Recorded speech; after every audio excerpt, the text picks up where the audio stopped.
Now, I know you were mentioning that they're outnumbering currently you guys. What would you have to say? Why do you think that is?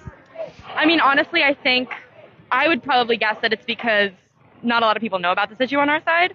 I mean, I just graduated from a GUSD school, and if you go to GUSD, you'll know that the vast majority of at least students there, and honestly, I would say teachers, are in support of the LGBTQ plus community.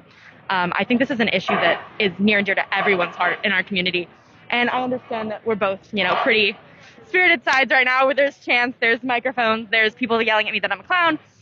But yeah, I think, when you actually get into the district, when you get into the students and what the students want, what the teachers, what the educators want, and what the vast majority of our community wants when they're educated about the events that are happening, is that we want support for our LGBTQ plus members and friends. What would your message be to, like, let's say the other side currently saying leave our kids alone, right?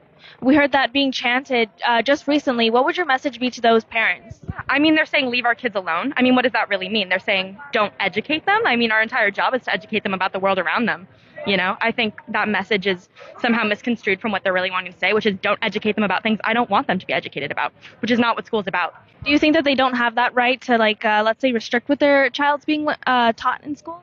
I think it's a touchy subject. I think there are areas of education where obviously parents should have somewhat say and somewhat, control over. I think issues concerning just straight up, facts, science, identity should be concerned. I think there's a way to teach this issue without opinionating it and making it biased and, making it politicized. I mean, there's a way to just say, this is what this is. Like, hey, this is what a gay person is. Like, hey, this is what a trans person is, without saying, this is like great and like this is like you should be this or you should hate this. I think there's a way to just simply provide information to someone without, pushing an agenda. And I think that's what they're expecting is going to happen, that we're going to push an agenda. And that's not what we're doing at all. We just want there to be information for kids, especially in the ages when internet is crazy and there's so many things out there. The only place they can truly trust knowledge from is from school. And that's why school and education about this issue needs to come from a source of, school, a trusted source.